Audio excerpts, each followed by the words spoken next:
Fala, rapaziada, vamos dar uma olhadinha aqui na sabatina do Renan Santos aí, a candidata a presidente do Brasil aí. Vai ganhar, vai ter que ganhar esse trem. Fazer de tudo pra ele ganhar aí, aqui no SBT, beleza? Já peço pra cada como é que tá a sabatina. Os 6 candidatos à presidência da República mais bem colocados nas pesquisas eleitorais serão entrevistados ao longo dessa semana. De acordo com o sorteio, o primeiro a detalhar suas propostas é o candidato do Missão, Renan Santos. Também estão com a gente a analista de política Natália Fruet e a apresentadora Luana Castilho. Candidato, boa noite. A entrevista terá a duração de 30 minutos, que passam a contar a partir de agora. A gente começa falando de segurança pública. O principal mote da sua campanha é o prendeu, matou. O senhor defende abertamente a aplicação do direito penal do inimigo, em que criminosos deixam de ser tratados como cidadãos e, em alguns casos, perdem a presunção da inocência. Como o senhor pretende implementar essa política sem ferir os direitos constitucionais? Maravilhoso, uma honra estar aqui com vocês. Novamente, eu agradeço demais a todos os rapazes e moças que ao redor do Brasil ajudaram a coletar assinaturas para o teu partido. E esse partido me dá o direito de estar aqui com vocês para apresentar nossas propostas. Então, obrigado a todos, obrigado a vocês. Tudo é absolutamente constitucional porque o direito penal do inimigo, ou seja, a ideia de você tratar uma parte do crime como um ente anômalo, como alguém que não se comporta como cidadão, já foi recebida pela nossa Constituição. Existe, por exemplo, uma coisa chamada lei do abate. Quando um avião estrangeiro, às vezes trazendo droga, ele entra no território nacional e não responde os pedidos da Força Aérea para pousar, é permitido abater ele.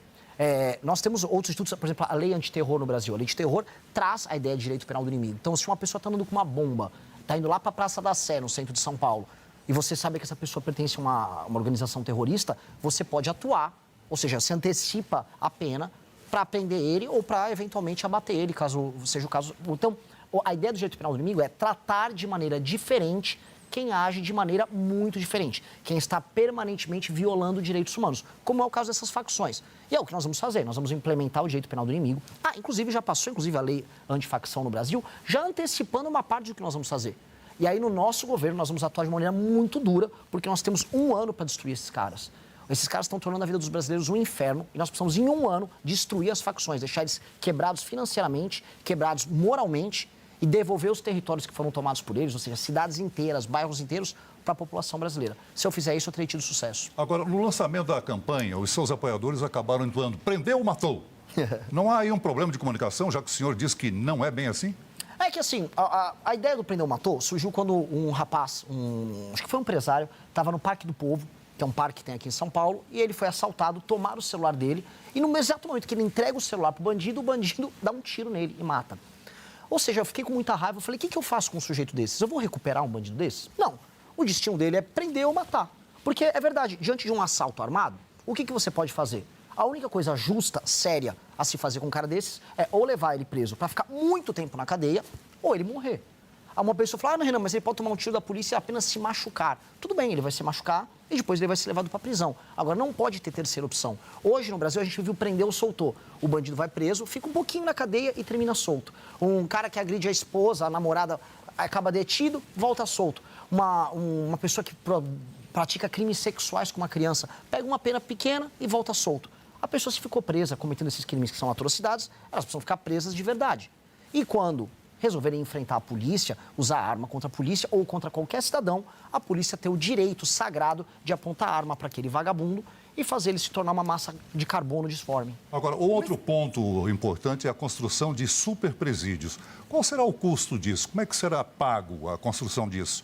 E o que garante que inocentes jovens da periferia não sejam mortos ou presos por engano?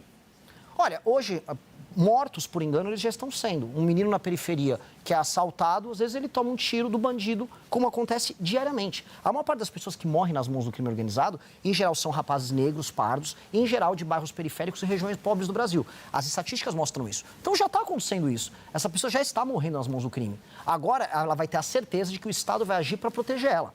Nós nunca podemos garantir 100% que numa guerra não haverá uma pessoa inocente que pode sofrer, porque sempre acontece. Agora, hoje a única certeza que a gente tem é que a pessoa inocente vai sofrer. E a única certeza que o bandido tem é que ele vai ficar tranquilo. A gente vai inverter esse jogo. Se você é o bandido, você vai acabar morrendo, eventualmente, ou vai ficar preso por muito tempo. É só isso. Sobre o presídio, que é uma ótima pergunta. Nós vamos gastar cerca de 2 a 3 bilhões de reais construindo as vagas que nós precisamos. O Brasil precisa de 300 a 500 mil vagas de presídio, novas. Até porque eu quero respeitar os direitos humanos, como ficam falando, tem um programa Pena Justa agora. Vai ter um presídio, o cara vai ficar na cela dele, quieto por muito tempo. Vai custar dinheiro? Vai, Mas, precisa. candidato, o Brasil tem hoje a terceira maior população carcerária do mundo, só perde para a China e Estados Unidos. Há quem diga que o problema não é prender, se prende, mas não se prende quem comanda essas facções. Mas quem diz isso, em geral, são ONGs, instituições que, inclusive, recebem dinheiro de fora para dizer para a gente que a gente está prendendo pouco. E aí eu vou fazer o quê, então? Tem 1 Porque milhão de presos hoje no Brasil. tem 1 milhão de pessoas condenadas. Agora, presos não tem tudo isso. 964 então, nós mil. precisamos fazer mais 300 mil vagas para prender essas pessoas. O que nós precisamos urgentemente fazer para complementar? A ideia própria de não prender, ou a ideia de você ressocializar uma pessoa que tem uma pena por um crime violento, é uma ideia errada. Ela é errada com a vítima e ela é errada com a sociedade como um todo. 2, o Brasil, ele apresenta um grau de violência, de guerra urbana, comparável a nações em guerra. Morre mais gente no Brasil do que no conflito da Ucrânia. A Ucrânia está em guerra com a Rússia e morre mais gente aqui nos nossos conflitos urbanos por conta disso. Portanto, nós vamos ter que prender de qualquer maneira. O fato de o Brasil tem uma das maiores populações carcerárias do mundo. Infelizmente, vai ter que prender ainda mais. Porque se tivesse bom e se essas pessoas na rua estivessem fazendo bem para os outros, não estava todo mundo com sensação de segurança. As pesquisas mostram hoje que a maior preocupação eleitoral agora é com segurança. O cidadão não se sente seguro. E veja só, olha só, esse é um ponto muito interessante. São Paulo, provavelmente, ano que vem, vai apresentar índice de homicídio a cada 100 mil habitantes menor do que os Estados Unidos da América. Vai cair para uma taxa de 4, alguma coisa. Mas mesmo assim, alguém está seguro para andar em São Paulo? Não. Por quê? Porque os assaltos em que o bandido vai, é pego, retorna, vai, é pego, retorna, continuam. Houve um crime horroroso agora em que um menino de 10 anos tomou um tiro no meio do peito por conta de um bandido que estava assaltando a aliança. E por que ele assalta a aliança? Porque ele sabe que se ele for pego, nada acontece. Então ele vai precisar ser pego e vai ficar na cadeia por muito tempo. Ponto. É uma questão de política pública, mas uma questão de justiça. Porque eu quero que a família daquela criança saiba assim, o presidente Renan pegou esse cara nunca mais vai sair da cadeia. Esse cara vai ficar muito tempo, esse cara não vai ver mais a juventude dele, a vida desse cara está acabada. Porque isso é uma questão de coesão social. Se eu não entregar o senso de justiça para as pessoas, se eu não entregar para as pessoas, em alguma medida, uma vingança pelo mal que foi feito contra elas, de que serve o Estado? O Estado brasileiro se torna uma inutilidade que só cobra impostos. Candidato, eu queria continuar nesse tema da segurança pública. Ainda, nesse contexto, há uma discussão muito grande hoje em torno das facções criminosas, especialmente depois da classificação do PCC e do Comando Vermelho como grupos terroristas por parte do governo norte-americano, governo de Donald Trump. Alguns países da América do Sul têm aprofundado acordos com o governo dos Estados Unidos, como é o caso do Equador, da Colômbia e de outras nações, especialmente as governadas pela direita. Eu te pergunto, o senhor é favorável a ações militares norte-americanas dentro do território brasileiro para combater essas facções criminosas? Nunca. Nunca.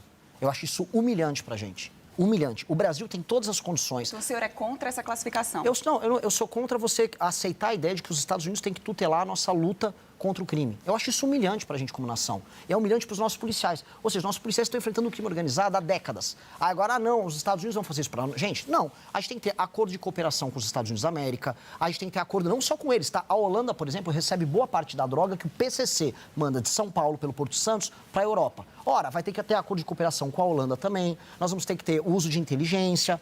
Numa boa. Aceito cooperação de toda sorte com os Estados Unidos ou qualquer um. Agora, quem vai destruir o crime no Brasil tem que ser o Brasil. É uma questão de soberania. Sobre isso, no seu livro amarelo, que é o plano de governo de 60 páginas... Não, é mais.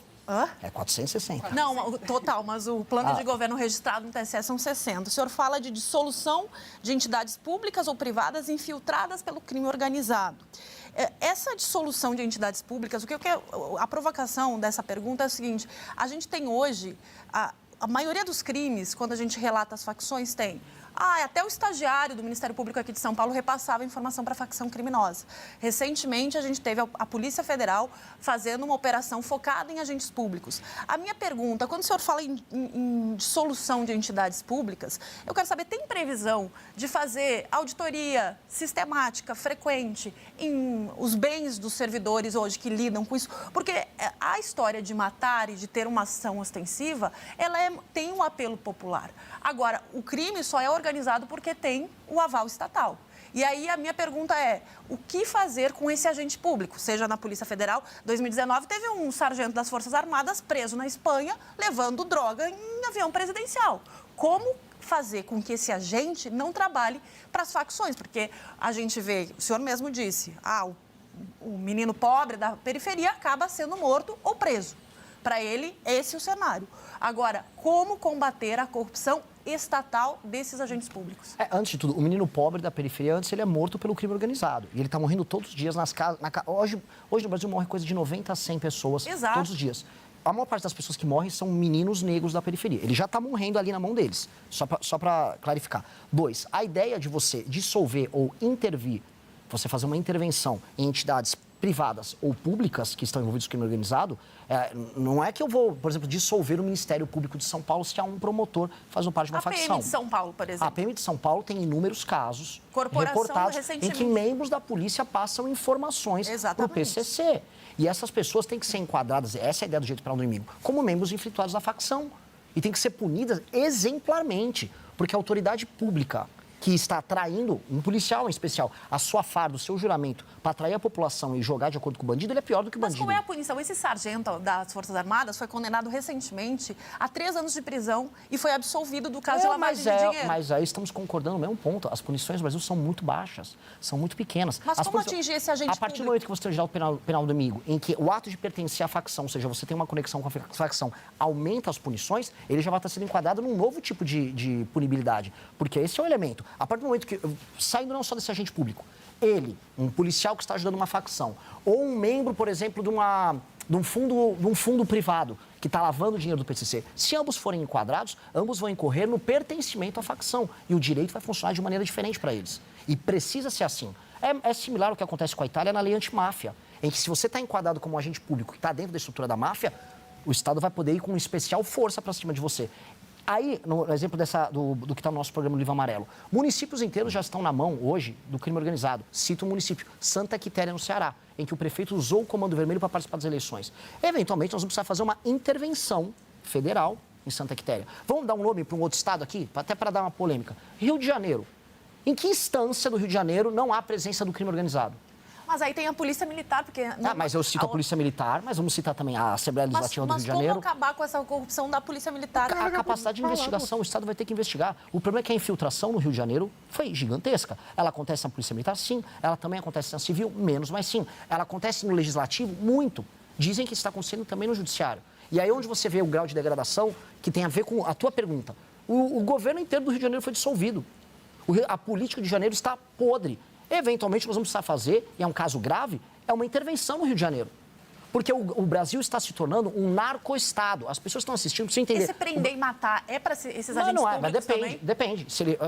Vou ser claro, se esse agente público responder uma operação da polícia armado, ele apontar uma arma, o que o agente vai fazer? Vai ter que atirar de volta. Me perguntaram isso já. Aí na Faria Lima, vocês vão atirar contra as pessoas? Depende. Se a secretária do cara que está envolvido no crime organizado sair atirando contra a polícia, sim. Agora, se eles se entregarem, também. Mesma coisa para o traficante. A diferença é que o traficante não quer se entregar pacificamente. Se ele se entregar pacificamente, ninguém vai matar ele. Luana Castilho. Candidato, eu quero agora uma boa noite para o senhor, para quem está nos acompanhando. Eu quero mudar um pouco. É engraçado que a galera fica meio assustada não falando isso. Eu não fico, eu fico assim... ansioso para ver tudo em prática. É impressionante como as pessoas têm um receio de falar sobre matar, sobre prender. Não, meu irmão, pra cima. Assim, tô ansioso para ver esse momento. Pouco de assunto, entrar um pouco no contexto da economia.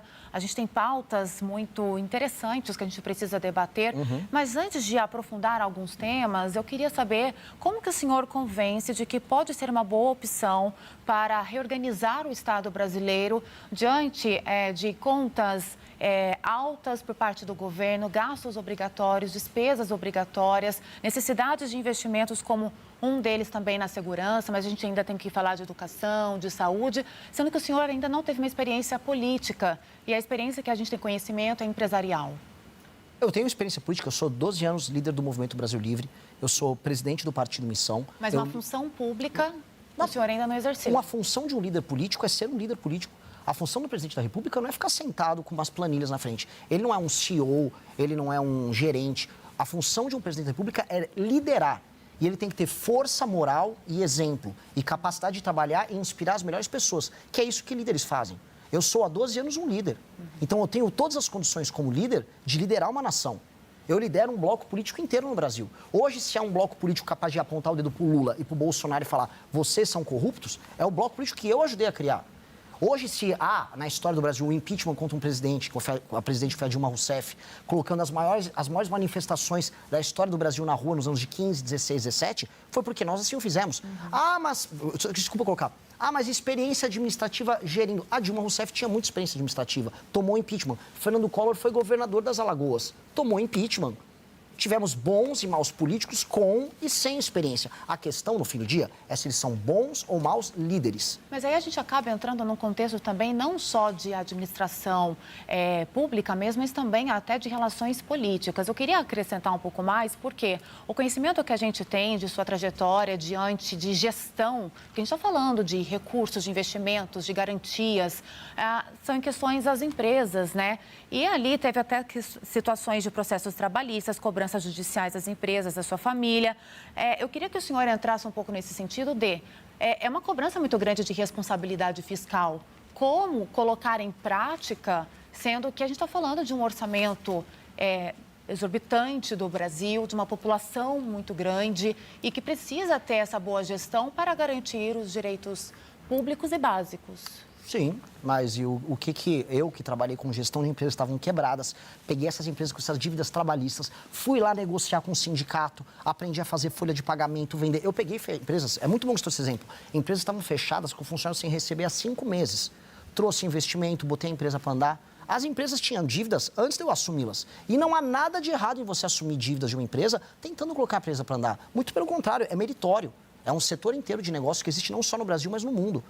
A questão que nós temos hoje aliás, vale colocar, se dever alguma coisa, que não é o meu caso, que eu não devo nada. Agora, se dever fosse problema, o Brasil inteiro, incluindo todas as empresas brasileiras praticamente, não podiam ter opinião política, nem participar de nada, porque o brasileiro está devendo. E ele não está devendo porque ele é um mau gestor de negócios, que você tem grandes empresas no Brasil. O Brasil está devendo, hoje quebrou a Casa Bahia pediu recuperação judicial. Nós temos os maiores juros do mundo. Nós temos as piores leis trabalhistas do mundo. No Brasil, você tomar uma ação trabalhista ou você está com um problema fiscal, é basicamente a realidade de todo mundo, de absolutamente todas as empresas, de todos os setores. Se eu for seguir essa lógica, a Petrobras nem deveria existir, porque ela é a maior devedora tributária do Brasil. Não é meu caso, eu não devo nada. Mas a experiência que eu tive me credenciou a aprender a gerir coisas, gerir o Movimento Brasil Livre. Deixa eu só terminar, desculpa, eu já vou nisso, já vou para você. E eu hoje lidero um grupo político, um partido político que foi fundado só com dinheiro privado e com muito menos dinheiro do que meus adversários, estou tendo resultados políticos tão ou mais expressivos que a maior parte deles. Mas o senhor enfrenta, de qualquer forma, vários processos judiciais ligados às empresas da sua Não só, eu sou processado por polícia, sou processado por todo mundo. Agora, ser processado é parte da vida de quem se expõe. Se eu ficasse escondido em casa, não tinha nenhum processo em nenhuma área. Mas 45 processos judiciais trabalhistas. Mas não é meu, são dentro das empresas. São normal. Se eu for, por exemplo, uma empresa de mídia, se eu for para qualquer empresa de jornalismo, tem muitas ações trabalhistas. Todas têm.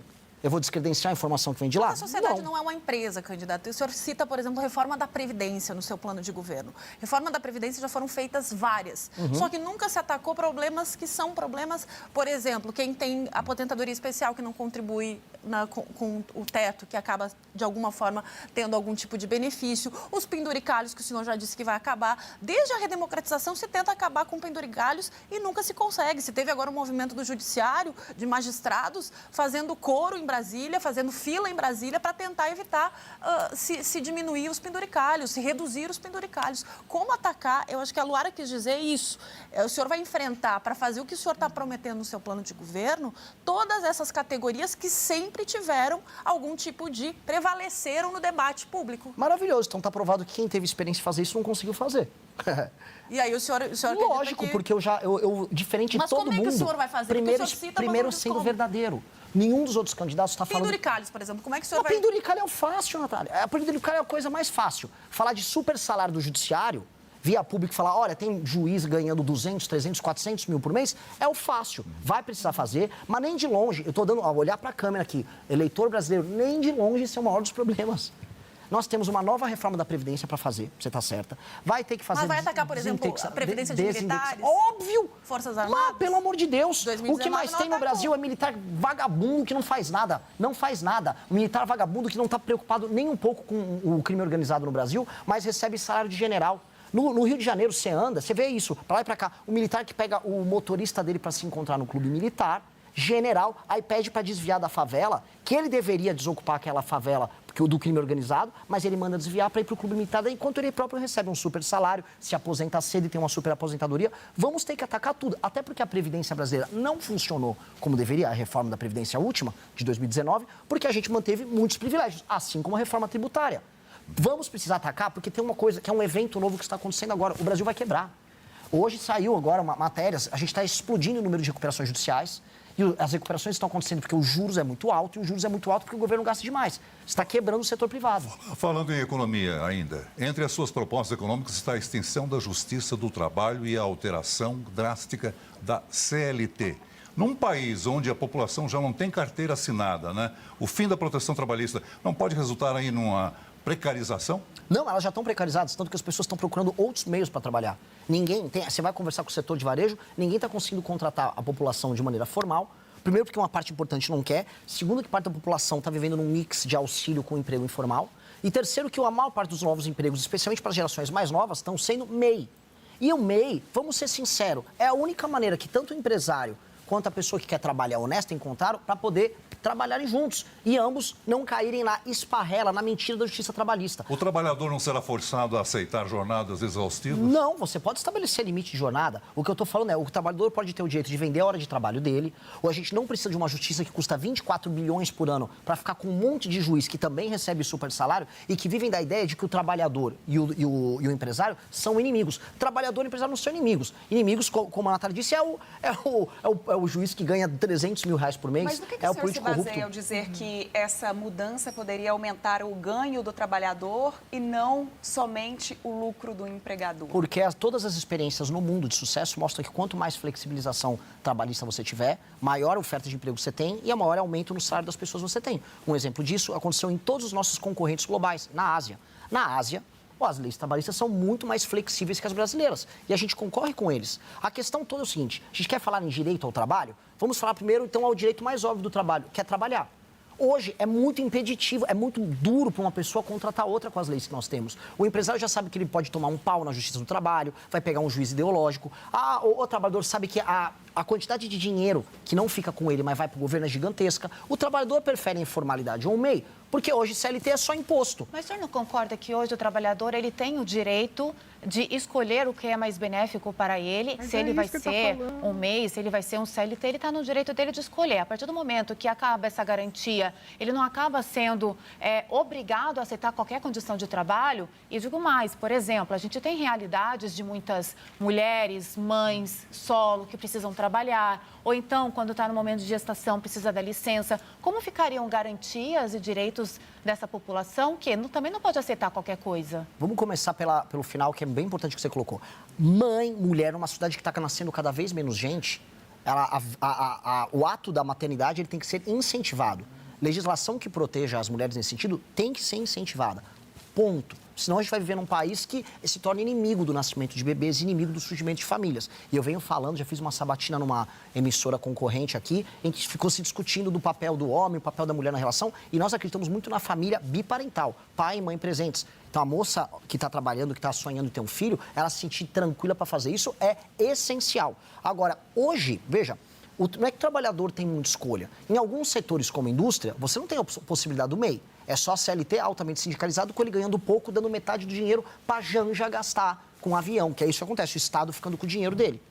Outra coisa que acontece é, se você não é competitivo, porque as nossas legislações, em especial a trabalhista, são muito antiquadas, é uma lei dos anos 40 do século passado, a gente não vai conseguir concorrer com o mundo. Então, a gente não consegue fazer produtos num preço para competir com o resto do mundo. É por isso que surgiu a taxa da blusinha. As empresas brasileiras não conseguem concorrer com as empresas de fora. Então, a legislação trabalhista, ela é muito custosa. Nós temos que fazer existir uma legislação que o custo caia. E o custo, na sua maioria, é governo. Não é o salário da pessoa que fica líquido na conta. É do governo. A gente precisa criar uma legislação que contratar uma pessoa formalmente custe muito, mas muito menos. Mas se o governo vai arrecadar menos, como que ele vai continuar investindo, ainda mais que tem muitos gastos obrigatórios cada vez mais altos? Ele vai arrecadar mais, porque como as pessoas estão na informalidade, o governo não está arrecadando nada. O governo não arrecada nada porque as pessoas estão na informalidade. ou no desemprego puro e simples. O governo vai arrecadar mais porque você vai aumentar a base de arrecadação pelo número de pessoas que você vai arrecadar. Aí você pode cobrar uma alíquota menor para essas pessoas e aumentar o número de pessoas que estão nessa base. Hoje, o número de pessoas que estão na informalidade pura e simples é gigantesca. É por isso que surgiu aquela discussão de tributar o PIX. Quando teve aquele papo de tributar o PIX, alguém brilhante na equipe econômica do governo pensou, bom, já que eu não vou conseguir tributar essa pessoa da informalidade, eu vou tributar a movimentação, que é o PIX. Foi ali que surgiu. A gente não pode fazer isso. Isso dá medo para as pessoas. A gente tem que aumentar a base de pessoas que vai estar formalizada. É por isso que precisa de uma legislação trabalhista funcional. Hoje, ela é maluca. As pessoas fingem que estão empregadas de maneira formal e o empregador também fica todo mundo fingindo. É tudo mentira. Agora, candidato, seguindo nessa linha de raciocínio, falando sobre trabalho, eu quero falar também sobre Bolsa Família, o programa do... Cortando aqui, a informalidade aí, cara, é isso aí, a galera tá... Eu mesmo trabalho própria, né? Desde 2013, trabalho LT.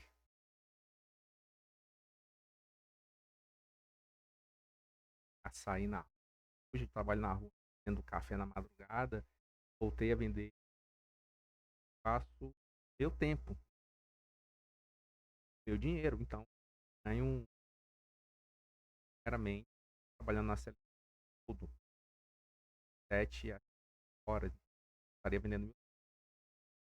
Eu trabalhando por começa a trabalhar 4h40 da manhã, é 7h30 da manhã em casa, tá umas 10h30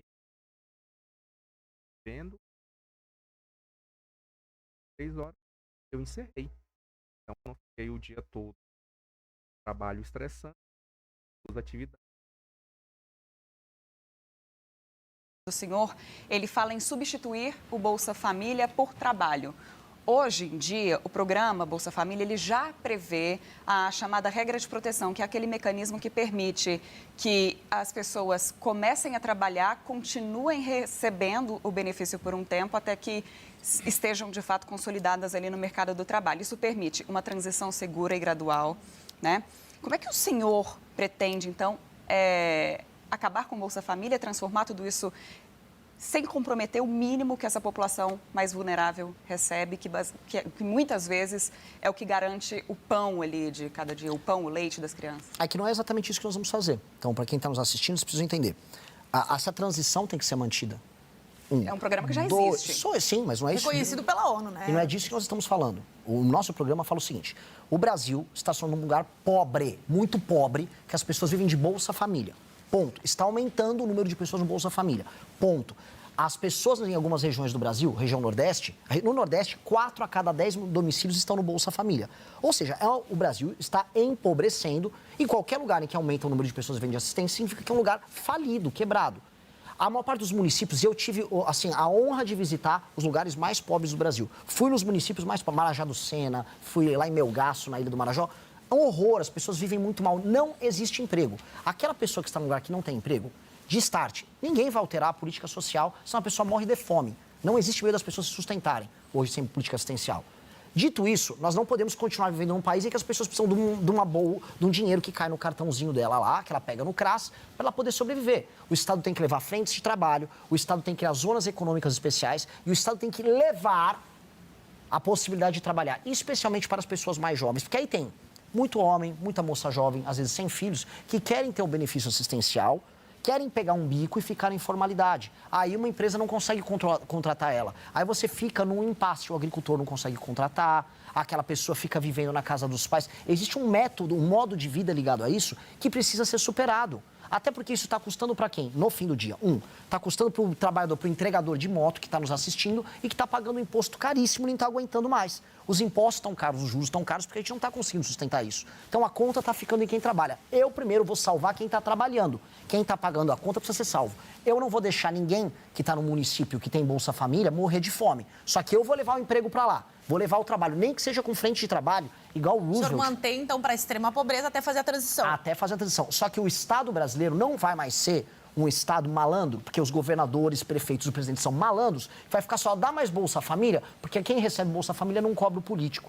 Quem recebe Bolsa Família, quem está preso nisso, não tem coragem de cobrar o político. Então, o que nós vamos fazer? Eu vou levar frente de trabalho, igual o presidente dos Estados Unidos, Roosevelt, fez na crise de 29, E ali as pessoas vão trabalhar em recapeamento urbano, vão trabalhar construindo estrada. O homem que chegou no CRAS e falou, quero meu Bolsa Família, e tem uma opção de frente de trabalho para ele trabalhar, se ele não quiser frente de trabalho, ele não vai ter o direito do Bolsa Família. Porque isto é a única forma de respeitar, aí sim, a dona de casa, a mulher que está começando a trabalhar, o entregador, que estão pagando um imposto altíssimo, que vão no mercado e encontram produto mais caro, e que estão pagando pelo trabalho dos outros. Eu tenho que respeitar essas pessoas. Antes de tudo, quem está pagando a conta vem antes de tudo para mim. Quem paga a banda escolhe a música. Só no Brasil que quem não paga a banda escolhe a música. Então, os estados mais deficitários, os estados que trabalham menos, ou mesmo uma população que hoje tem a população pobre que precisa ajudar, mas tem uma população que meio que se escora no auxílio, eles não vão mais definir o destino do país. Tem que ser quem está trabalhando. Candidato, nosso tempo está acabando. Eu queria fazer uma última pergunta bem rápida para o senhor, porque no plano de governo o senhor propõe uma série de mudanças, de reformas bem radicais que precisaria do apoio do Congresso Nacional. Como é que o senhor pretende negociar com o Congresso, que é dominado pelo Centrão, e que o senhor tanto critica e tanto faz críticas, né, constantes, inclusive agora na campanha eleitoral? Como que o senhor vai negociar? O senhor vai ceder ao Centrão? Não, eu vou usar o Centrão. Porque, infelizmente, e essa Mas é a o senhor acha que o Centrão vai se deixar ser usado pelo senhor? Aí vai da minha habilidade e da habilidade do meu grupo político em trabalhar com isso. Eu vou precisar utilizar o Centrão para passar nossas propostas. A primeira coisa é... Mas o senhor vai comprar o Centrão? Como é que o senhor vai fazer essa Não, comprar não, porque negociação? eu não sou bandido. O que eu vou fazer é muito simples. Eu vou negociar com o Centrão e vou fazer igual em repúblicas sérias. Mas Eu vou negocia como? Eu vou compor o governo. Essa prática já existe hoje. Não. Essa prática seja Emendas assim. parlamentares bilionárias. Mas a emenda parlamentar bilionária, nos termos que ela está, não serve o Brasil. É o Centrão usando o governo. Mas como acabar com as emendas? Um exemplo? Já tem previsão Não, orçamentária para 27. porque não dá para acabar agora com as emendas. Então. A emenda não vai acabar. Assim como também não vai dar para eu chegar lá e falar, não vou negociar com ninguém. Seria a coisa mais fácil eu falar aqui para a câmera, como um outsider, eu não vou negociar com ninguém. Vou negociar. Só que eles vão negociar nos nossos termos. Até porque eles já estão sendo investigados pelo TSE, pelo STF, pela roubalheira das emendas. Eu vou colocar um bom PGR para investigar tudo isso, para o STF de político vagabundo que está roubando dinheiro com emenda ser preso. E de resto eu vou negociar republicanamente, não com ladrão, mas vou ter que negociar. Candidato, nós temos 15 segundos. Eu vou fazer uma única pergunta para encerrar. O senhor já tem um nome para o Ministério da Fazenda, caso seja eleito? Não vou citar agora. Já tem? Já, mas não posso citar hoje. Senão eu entrego meu evento, vou estragar meu evento. Nosso tempo chegou ao fim, candidato. Obrigado. Obrigado, candidato. Logo mais às 15 para as... Galera, essa aí foi a sabatina aí do Renan, muito boa. O Renan fala muito bem. Não teria outro candidato do partido se não fosse o Renan. Não tem. O Arthur, eu acho que não conseguiria fazer o que o Renan faz. O Kim é muito bom também, o Arthur é muito bom. O Kim é muito técnico, o Arthur é muito bom. Tem uma capacidade de encantamento de falar como vai fazer. Não vê. É muito raro você ver uma pessoa de habilidade. É impressionante. Um cara bem articulado, ele consegue encaixar todas as perguntas e vai direcionando, tirando aquela dúvida. A pessoa que fica com dúvida, uma sabatina dessa aqui a pessoa não entende muito bem as coisas. Ela tem dificuldade de fazer uma interpretação de texto e uma interpretação do vídeo que ele está falando. É muito claro o que o cara vai fazer. Então, você estando ou não, você tem que saber conhecer a qualidade do cara. E qualidade esse cara tem bastante. Agora eu quero que você vá nos comentários aí a respeito. Se inscreve no canal aí.